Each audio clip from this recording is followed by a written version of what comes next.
Assalamualaikum warahmatullahi wabarakatuh. Perkenalkan, saya Aulia Putri Wulandari. Di sini saya akan mempresentasikan hasil diskusi saya sendiri yang berjudul Akad-akad Musyarakah, Syirkatul Milk dan Mudharabah. Yang pertama itu pengertian dan jenis syirkatul milk. Pengertian syirkatul milk itu persekutuan dua orang atau lebih dalam pemilikan suatu barang. Syirkah milk dapat diartikan sebagai kepemilikan bersama antara pihak yang berserikat dan keberadaannya muncul pada saat dua orang atau lebih secara kebetulan memperoleh kepemilikan bersama atas suatu kekayaan tanpa adanya perjanjian kemitraan yang resmi. Syirkah milk biasanya berupa warisan. Pendapat atas barang warisan ini akan dibagi hingga porsi hak atas waris itu sampai dengan barang warisan itu dijual. Kemudian jenis syirkah itu dibedakan menjadi dua macam, yaitu ijbariyah sama ikhtiyariyah. Di sini ada ayat yang artinya berkumpulnya dua orang atau lebih dalam pemilikan suatu benda secara paksa. Syirkah ini terjadi tanpa adanya kehendak masing-masing pihak, seperti persekutuan antara ahli waris terhadap harta warisan tertentu sebelum dilakukan pembagian. Yang kedua, ikhtiyariyah. Syirkah ini terjadi atas perbuatan dan kehendak pihak-pihak yang berserikat, seperti ketika dua orang yang bersepakat untuk membeli sebuah rumah secara patungan. Ikhtiyariyah adalah dua orang yang dihibahkan atau diwariskan sesuatu, lalu mereka berdua menerima barang-barang yang dihibahkan dan diwasiatkan itu menjadi milik mereka berdua. Maka barang yang dibeli itu disebut sebagai syirkah milk atau amlak. Kemudian yang kedua itu ada pengertian mudharabah. Mudharabah berasal dari kata ad-darbu fil ardi, yaitu berjalan di muka bumi, dan berjalan di muka bumi ini pada umumnya dilakukan dalam rangka menjalankan suatu usaha, berdagang atau berjihad di jalan Allah. Sebagaimana firman Allah di dalam surat Al-Muzammil ayat ke-20. Mudharabah disebut juga kirot, berasal dari kata al-qardu yang berarti al-qat'u atau sepotong. Karena pemilik modal mengambil sebagian dari hartanya untuk diperdagangkan dan ia berhak mendapatkan sebagian dari keuntungannya. Sedangkan menurut istilah, mudharabah ialah akad perjanjian atau kerjasama usaha antara kedua belah pihak yang salah satu dari keduanya memberi modal kepada yang lain supaya dikembangkan, sedangkan keuntungannya itu dibagi antara keduanya sesuai dengan ketentuan yang telah disepakati. Kemudian selanjutnya ada dalil yang dibolehkan mudharabah. Yang pertama itu Al-Quran. Firman Allah, Dia mengetahui bahwa akan ada di antara kamu orang-orang yang sakit dan orang-orang yang berjalan di muka bumi mencari sebagian karunia Allah, dan orang-orang yang lain adalah yang berperang di jalan Allah. Quran surat Al-Muzammil ayat 20. Kemudian yang kedua itu Al-Hadis. Ibnu Abbas radhiyallahu anhu meriwayatkan bahwa Abbas bin Abdul Muthalib atau paman Nabi, jika menyerahkan harta sebagian mudharabah, ia mensyaratkan kepada mudharib atau pengelolanya agar tidak mengarungi lautan dan tidak menuruni lembah serta tidak membeli hewan ternak. Jika persyaratan itu dilanggar, ia harus menanggung resikonya. Ketika persyaratan diterapkan Abbas itu didengar Rasulullah, beliau membenarkannya. Hadis riwayat Al-Baihaqi di dalam As-Sunnah Al-Kubra. Yang ketiga itu ada ijma. Para ulama telah berkonsensus atas bolehnya dimudharabah.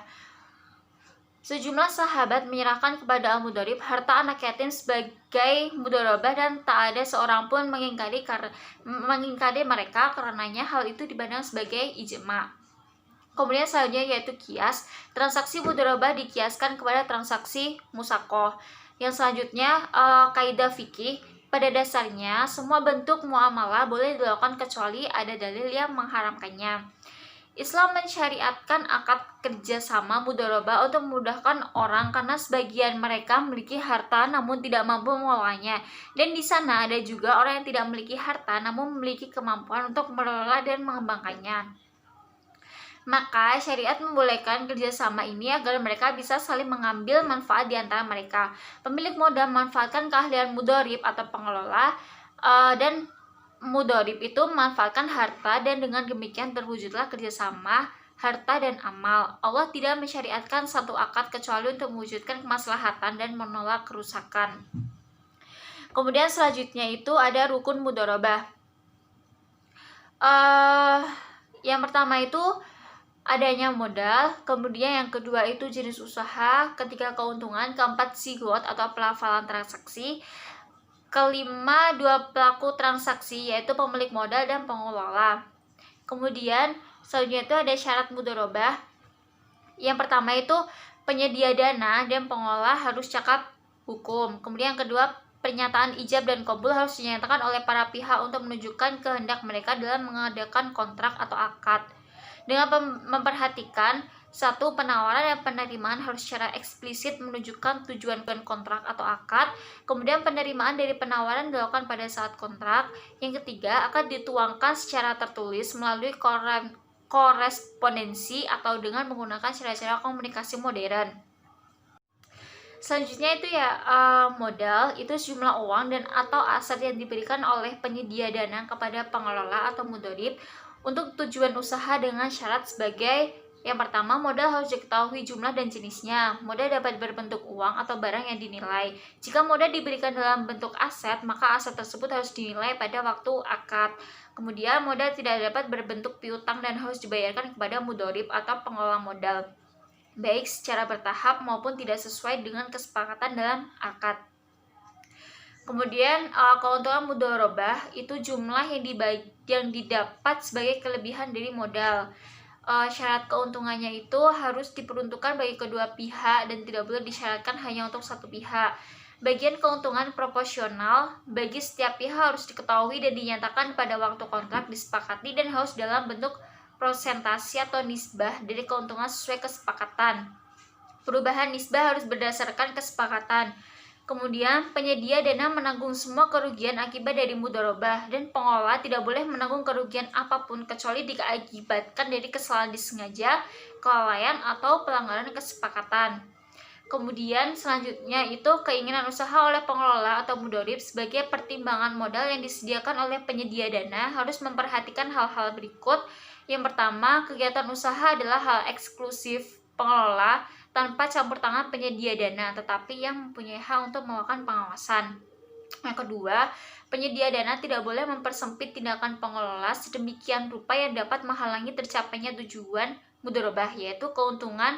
Pengelola tidak boleh menyalahi hukum syariah Islam dan dalam tindakannya yang berhubungan dengan mudharabah harus mematuhi kebiasaan yang berlaku dalam aktivitas itu. Sekian dari presentasi saya. Apabila ada kesalahan saya mohon maaf. Wassalamualaikum warahmatullahi wabarakatuh.